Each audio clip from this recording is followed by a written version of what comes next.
밖에 추우시죠?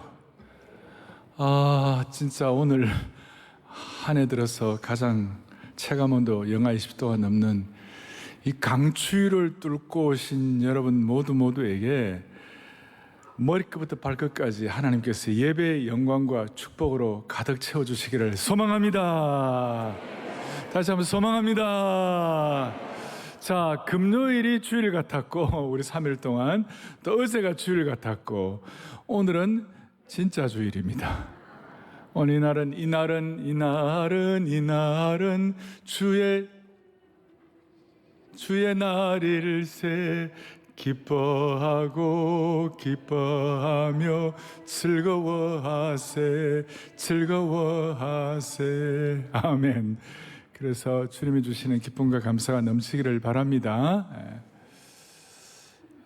왜 이 주일이 기쁘고 감사한가? 그 이유는 하늘로부터 하나님의 말씀이 임하기 때문에 그런 것입니다. 하나님의 말씀이. 오늘 23절에 보니까 뭐라고 되어 있냐면, 그러므로 천국은 그 종들과 결산하려 하던 어떤 임금과 같다. 전형적으로 제가 지금 비유 시리즈를 하고 있는데, 하나님의 나라, 천국, 마태복음만 하나님의 나라를 천국이라고 쓰고 있죠. 왜냐하면 유대인들을 위한 쓰여진 것이기, 유대인들은 하나님의 이름을 함부로 부를 수가 없어가지고 하나님의 나라라는 말 대신에 천국이라는 말을 썼죠. 그래서 천국은 마치 무엇과 같다. 하늘로부터 주시는 하나님의 말씀은, 오늘 하나님의 나라는 그 종들과 결산하려 하던 어떤 임금과 같다. 뭘 결산할까? 그래서 오늘 결산에 대한 것, 오늘 제목을 한 해를 어떻게 마무리할까? 부제는 용서의 기적에 대해서 같이 나누는 것입니다.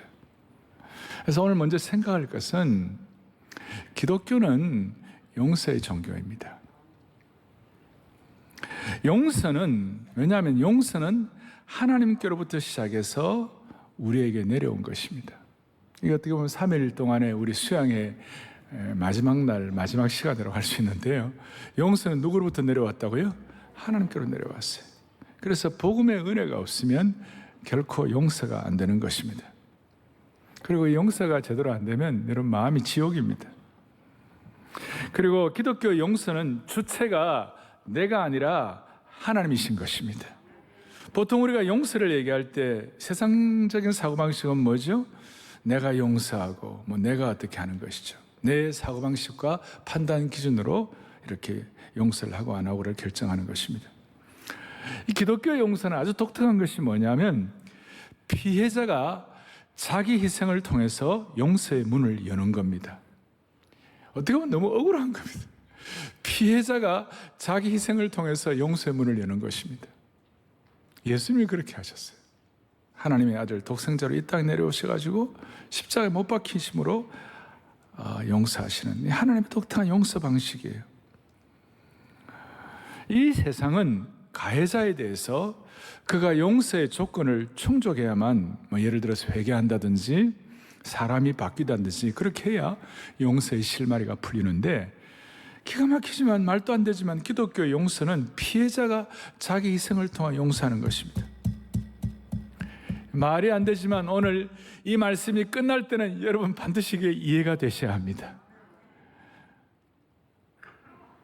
자, 이 끝날 때는 반드시 여러분들이 이해가 되셔야 합니다.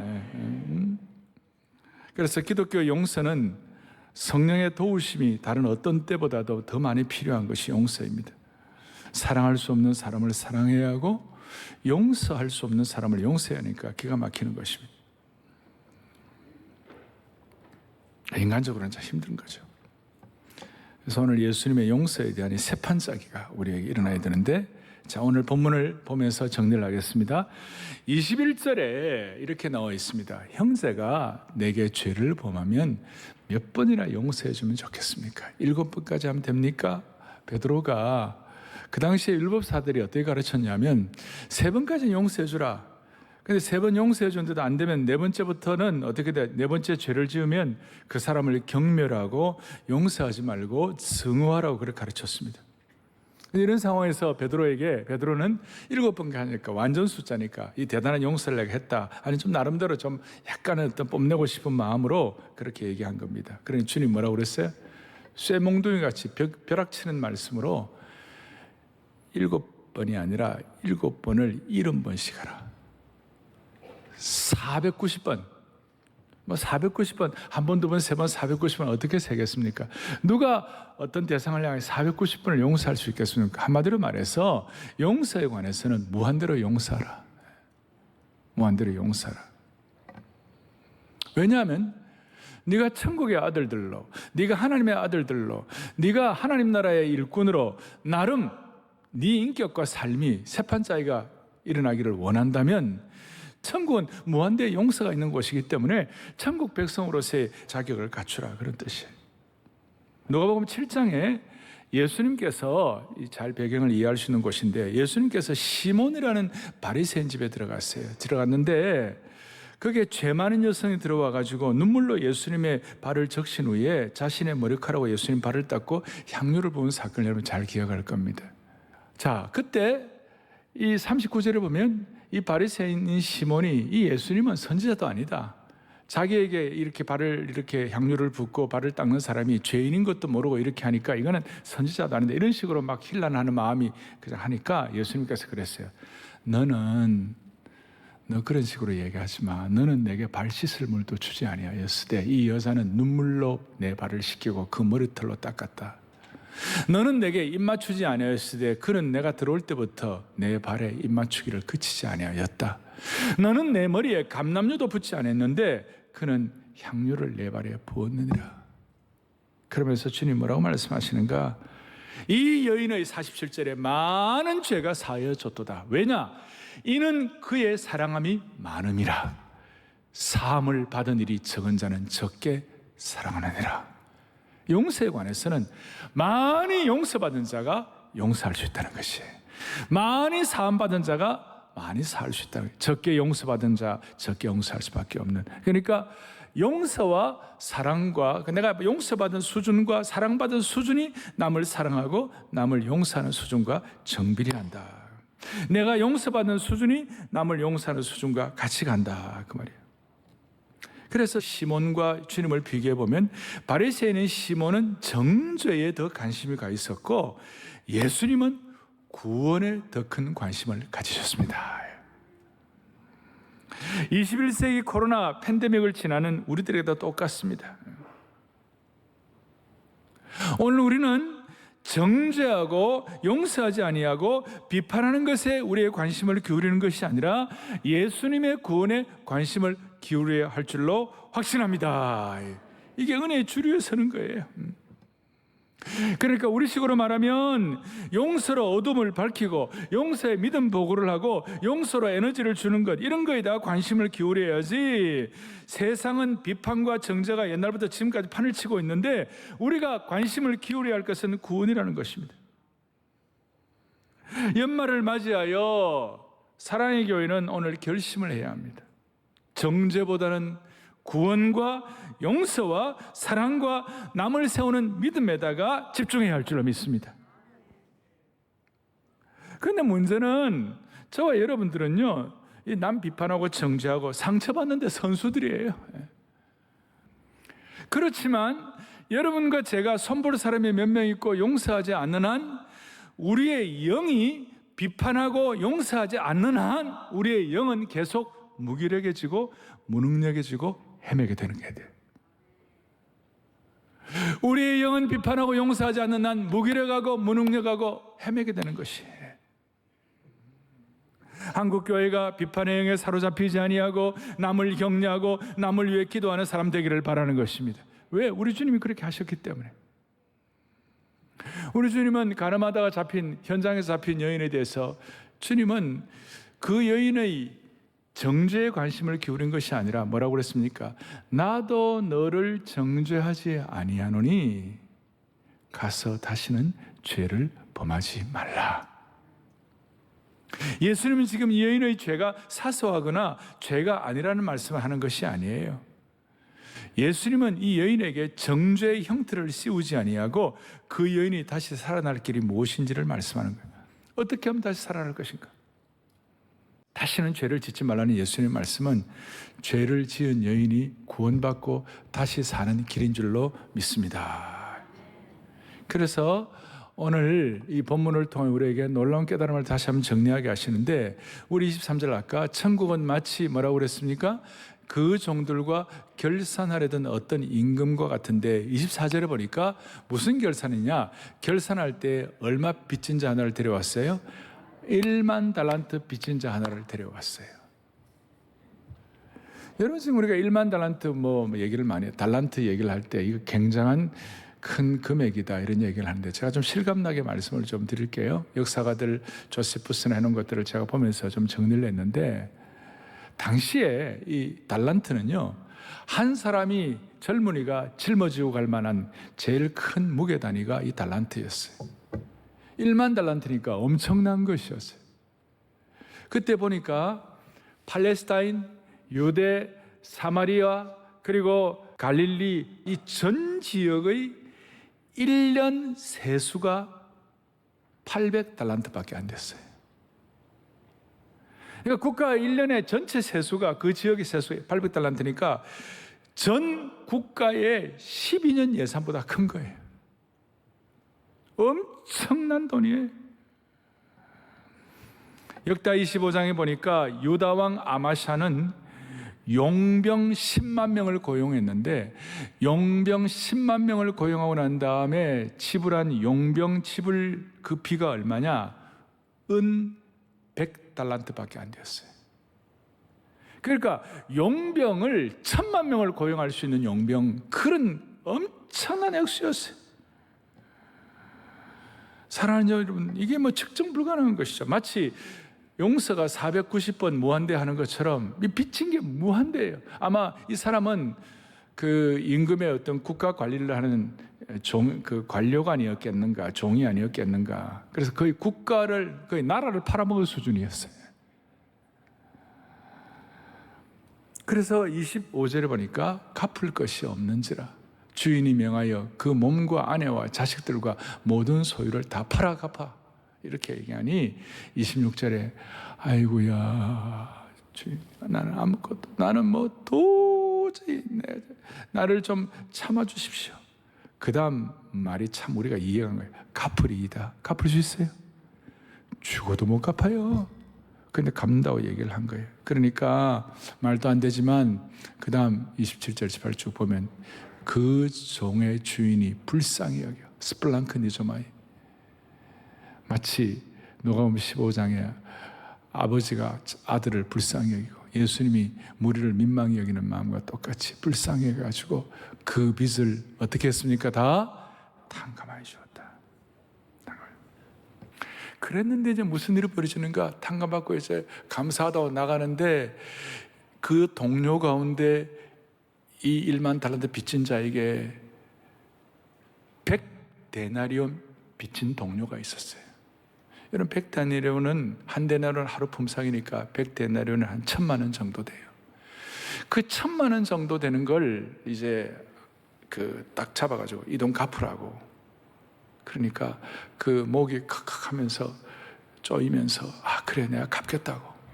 그런데 옥에 딱 집어넣어 버렸어요.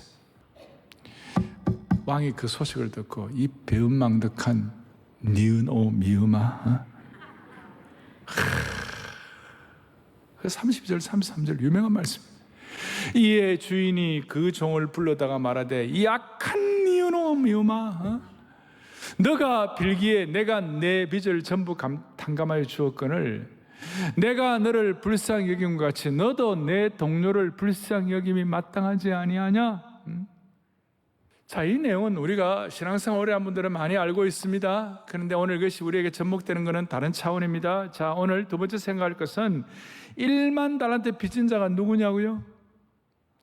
국가를, 나라를 팔아먹은 사람이 누구냐고요? 어떻게 보면 우리의, 저와 여러분들이에요. 왜냐하면 하나님은 우리에게 천문학적인 달란트의 빚을 용서해 주셨어요. 왜? 우리는 매일매일 하나님께 죄를 짓고 있어요. 매일매일 주님의 영광을 가리우지 않는 날이 하루도 없어요. 매일매일 우리는 죄의 썩은 냄새를 내뿜고 있는 거예요. 하나님 영광 가리운 거, 썩은 냄새 피우는 거 다 합치면 우리에게 1만 달란트가 넘을 거예요. 그래서 하나님이 우리를 용서해 주지 않으시면 저와 여러분은 못 사는 거예요. 못 살아. 다시요. 못 사는 거예요. 못 살아. 여러분도 그러고 우리 모두가 다 그래요. 간단히 정리하면 우리가 이런 은혜를 깨닫고 용서하지 않으면 우리 스스로에게 죄를 짓는 거예요. 우리 자신에게 스스로 죄를 짓는 것이에요. 우리 자신을 스스로 고통으로 몰아넣는 것이에요. 우리 자신을 스스로 다치게 하는 것이에요. 우리 자신을 저주하는 것이에요. 우리가 이렇게 용서하지 않으면 무슨 일이 벌어지는가? 이 용서하지 않는 죄가 암처럼 우리의 영혼을 깔아먹고 깔아먹는 것이에요. 여러분, 이 깔아먹는 이 고통을 그만둬야 하지 않겠습니까? 이 용서하지 않는 죄 때문에 생기는 고통을 처리해야 하지 않겠습니까? 오늘 본문을 보니까 용서하지 않으면 하늘의 심판을 피하지 못한다고 그랬어요. 34절에 주인이 노하여 그 빚을 다 갚도록 옥졸들에게 넘기라. 우리가 용서하지 않고 증오와 비통함의 영에 사로잡혀 있으면 하늘의 축복이 날아가 버린다는 것입니다. 그래서 제일 두려운 것은 용서하지 않으면 하늘의 축복이 날아가 버리고 주님과 멀어지는 것입니다. 35절 보세요. 너희가 각각 마음으로부터 형제를 용서하지 아니하면 너희 하늘 아버지께서도 너희에게 이와 같이 하시리라. 주님과의 깊은 교제가 사라지고 어제 말씀하는 것처럼 예수 믿고도 저주받은 인생처럼 되는 것이에요. 그래서 영적으로는 용서와 은혜의 능력을 제대로 깨달을 때까지 마치 옥에 갇힌 것처럼 부자유한 인생이 되는 것입니다. 참 용서는 참 자유를 가져다 주는데 용서하지 않는 사람은 자유가 없이 억압되고 딱딱하게 굳어있는 인생이 될 수밖에 없습니다. 마음이 감옥에 갇힌 것처럼 되는 것입니다. 감옥 들어가면 꼼짝 못하는 거 아닙니까? 그러면 이 사실이 기독교는 용서의 종교이다, 우리가 1만 달란트 빚진 자이다, 근데 이 사실이 우리에게 어떤 식으로 접목돼야 합니까? 먼저는 용서에 대한 잘못된 생각을 좀 정리를 해야 하는 것입니다. 제가 이렇게 설교를 드려도 많은 분들이 이렇게 반응할 수 있습니다. 목사님, 그 사람이 내게 한 짓 아시느냐고. 그 사람은 지금도 나를 괴롭힌다고. 우리 가족이 당한 일을 안다면 목사님도 열받으실 거라고. 제가 받은 고통만큼 그들도 겪어야 합니다. 그렇게 수치와 부끄러움을 당했는데 내가 어떻게 그 사람을 용서합니까? 그 사람 용서 못합니다. 여러분, 제가 이 용서에 대해서 얘기할 때 우리가 이 용서에 대한 생각을 좀 정리를 해야 합니다. 무슨 말인가 하면 제가 말씀드리는 용서는 잘못을 허락한다는 뜻이 아니에요. 악한 행동을 정당화시키는 것도 아니에요. 그들의 죄를 간과하겠다는 뜻도 아니에요. 어떤 사람이 계속 상처 준다고 할 때 그걸 그냥 덮는 것도 아니에요. 우리를 짓밟게 가도록 내버려 두는 것도 아니에요. 일어난 일에 대해서 잊으라는 것도 아니에요. 상처받지 않았다고 일부러 가식하는 것도 아니에요. 뭐 용서했다고 뭐 그 사람에 가갖고 말하는 것도 아니에요. 제가 오늘 말하는 용서는 뭐냐? 이 말씀을 드리는 이유는 근본적으로 나는 더 이상 과거에 매이는 삶을 살지 않겠다고 용기 있게 결단하는 것이 제가 말씀드리는 용서가 되는 것이에요. 용서는 현재를 미래로 날아오르게 하는 독수리의 영혼의 날갯짓인데 그렇게 해야 되는데 죄를 지은 사람을 풀어줌으로 내가 영적으로 자유로워지겠다는 단호한 결단을 해야 하는 것이에요. 그래서 영적으로 소심한 사람은 용서가 잘 안 돼요. 오늘 이 말씀 믿고 영적으로 단호하게 결단하고 기백을 가지면 가능하게 되는 것이에요. 우리의 용서가 고통을 부정하거나 과거를 바꾸라는 것은 아니지만 나를 감옥처럼 옥죄이고 나를 상처 주게 하는 고통의 껍질을, 부자유의 갑옷을 깨버리는 것입니다.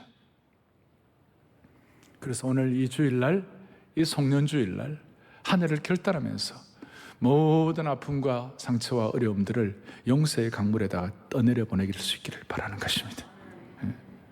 그래서 앞으로 나가야만 하는 겁니다. 앞으로 나가야 하는 것입니다. 과거에 더 이상 얽매이지 아니하고 미래의 이력서를 쓰겠다는 결심과 선택을 해야 하는 것입니다. 그러므로 우리는 나에게 피해를 끼친 사람이 잘못했다고 고백하지 않아도 우리는 용서할 수가 있습니다. 심지어 관계 회복이 없어도 용서할 수가 있는 것입니다. 용서는 마치 구원과도 같아서 다른 사람이 용서받을 만한 일을 하지 않아도 용서할 수가 있는 것입니다. 상대방이 몰라도 용서할 수가 있습니다. 용서는 내 마음의 문제이기 때문에 그가 용서를 청하지 않아도 용서할 수가 있는 것입니다. 그것은 구원의 원리와 똑같습니다. 내가 용서받을 만한 일을 했기 때문에 구원받은 것이 아니에요. 하나님의 은혜로 내가 구원받게 된 것입니다.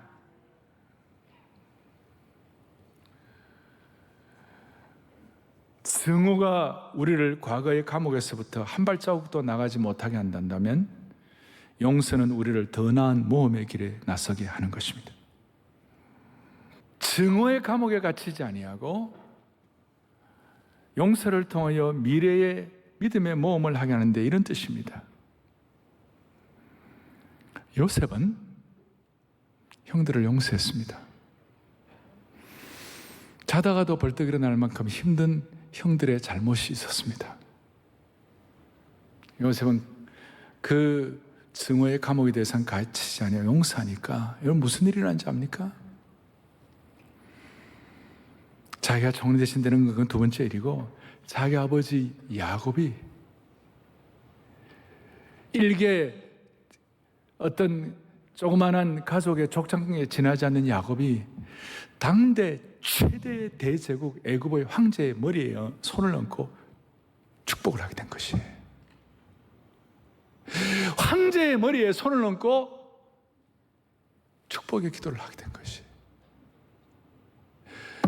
여러분과 제가 증오의 감옥에 갇히지 아니하고 용서를 통하여 미래로 나가게 되면 여러분들의 자녀의 생애가 보상을 받는 것이에요.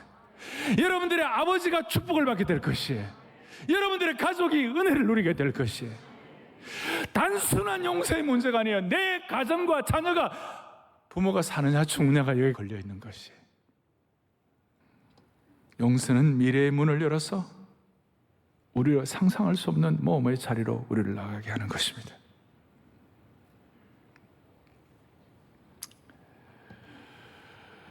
그런데 이걸 알면서도 어떤 분들은 그래서 용서가 안 돼요.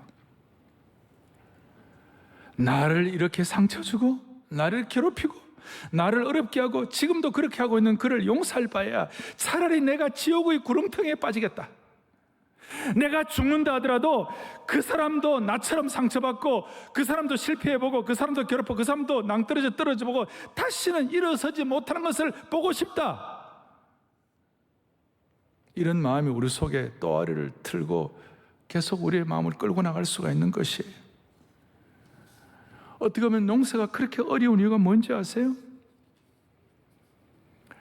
그렇게 용서가 힘든 이유. 제가 이런 말씀을 드려요. 용서는 미래를 향해 나간다. 용서는 가족까지도 회복시킨다. 이래 해도 몇 가지 해서 잘 되는 분도 있지만 그래도 안 되는 분이 있어요. 그 이유가 뭔지 아십니까? 이 용서를 막으려는 사탄의 결사적인 저항이 있기 때문에 그렇습니다. 용서를 막으려는 사탄의 결사항전이 있기 때문에 그렇습니다.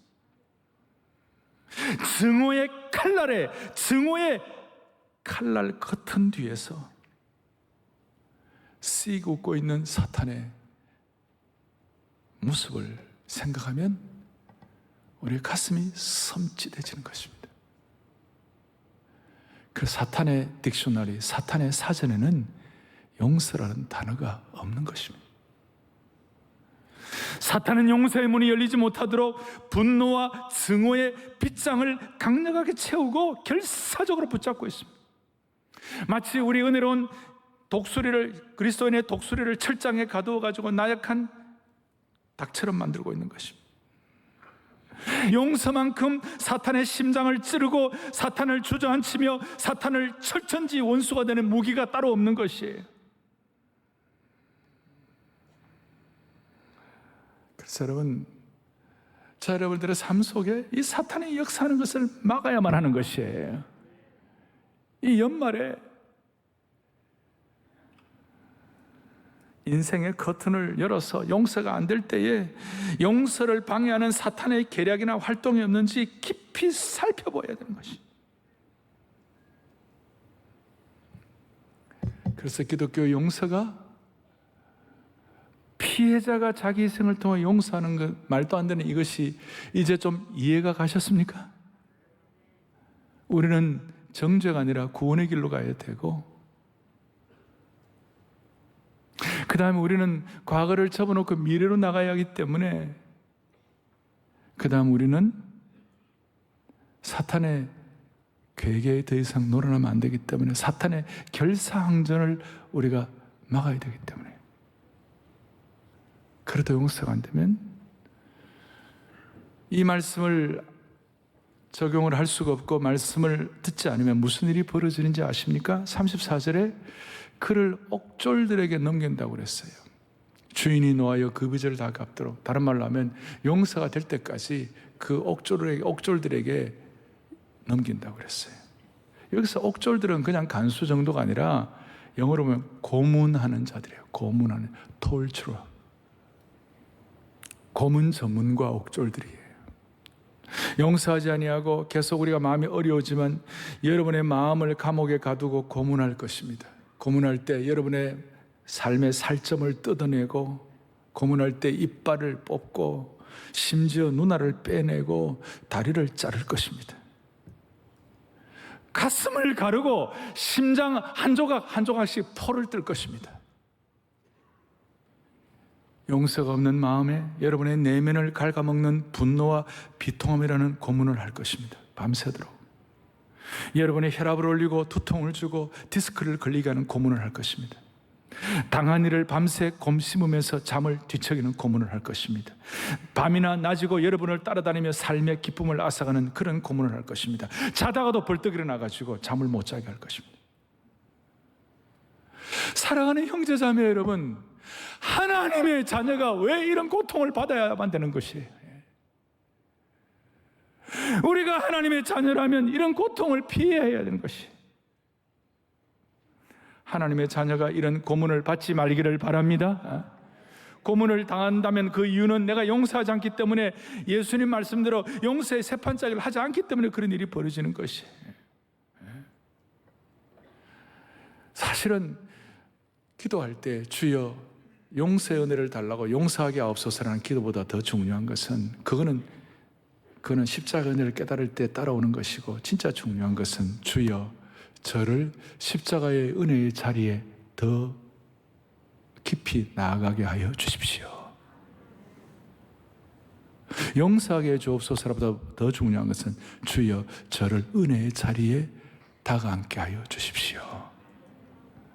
날마다 하나님의 은혜의 샘가에서 은혜의 물로 저의 심령을 씻어 주옵소서. 오늘 이 말씀이 여러분들 모두에게 하늘에서 부어주시는 진리의 말씀, 축복의 말씀이 되기를 소망합니다. 이제 중요한 것, 결론을 내리면 이 용서에 대한 말씀이 여러분을 용서의 문 앞으로 인도는 합니다. 그런데 그 문을 여는 것은 여러분의 몫인 것입니다. 오늘 하늘문을 여시고 주께서 하나님의 말씀을 통하여 여러분들 한 분 한 분에게 용서의 열쇠를 쥐어주셨습니다. 이제 용서의 문을 여는 것은 우리의 결단이 필요한 것입니다. 용서의 문 앞에서 왔다 갔다 하고 서성거리지만 마시고 용서의 열쇠를 가지고 문을 여시기를 바랍니다. 십자가의 은혜를 사모하는 하나님의 백성들은 이걸 할 수가 있습니다. 그 십자가의 은혜로 구원받은 우리는 용서의 열쇠를 받고 용서의 문을 열 수가 있는 것입니다. 우리 모두 용서의 문을 여십시다. 존귀한 주 보혈이 내 영을 새롭게 하네. 존귀한 주 용서가 내 영을 새롭게 하네. 찬양하면서 결단하십시오. 연말을 하나님이 가장 기뻐하실 것입니다. 존귀한 주 보혈 내 영을 새롭게 하시네. 존귀한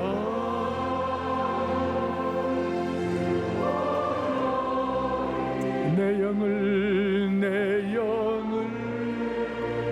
새롭게 하.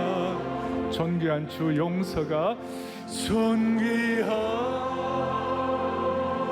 주 용서가 내 영을 새롭게 하네. 내 영을 새롭게 하시. 마지막으로 송년 예배입니다. 존귀 주 용서가 내 영을 새롭게 하네. 가슴에 손을 얹겠습니다. 간절한 마음으로 용서의 열쇠를 사용하십시오. 살아계시고 영화로우신 하나님 아버지, 한 해의 마지막 이 귀한 시간 결단할 수 있는 말씀을 주신 주님을 찬양합니다. 모든 어려움과 문제를 주님께 의탁합니다. 주님의 주권에 맡깁니다. 우리의 마음이 지옥이 되지 말게 하여 주옵소서. 용서의 강에 우리의 상처와 모든 것들을 다 던져버리게 하여 주셔서 새로운 미래의 이력서를 쓸 수 있게 하여 주시옵시고, 모두가 다 사탄의 그 결사적인 항전을 승리하는 귀한 남녀 종들로 삼아 주옵소서. 용서에 대한 기도 이전에 우리가 먼저 하나님의 더 큰 은혜의 자리에 나아갈 수 있도록 우리의 마음의 소원을 함으로 말미암아 우리를 얽매이고 있는 모든 짐들로부터 자유롭게 될 수 있도록 우리 성도님들 한 분 한 분 예배의 영광과 축복이 충만하게 하여 주시옵소서. 용서의 주인 되시는 우리 주 예수 그리스도 이름 받들어 간절히 기도 올리옵나이다. 아멘.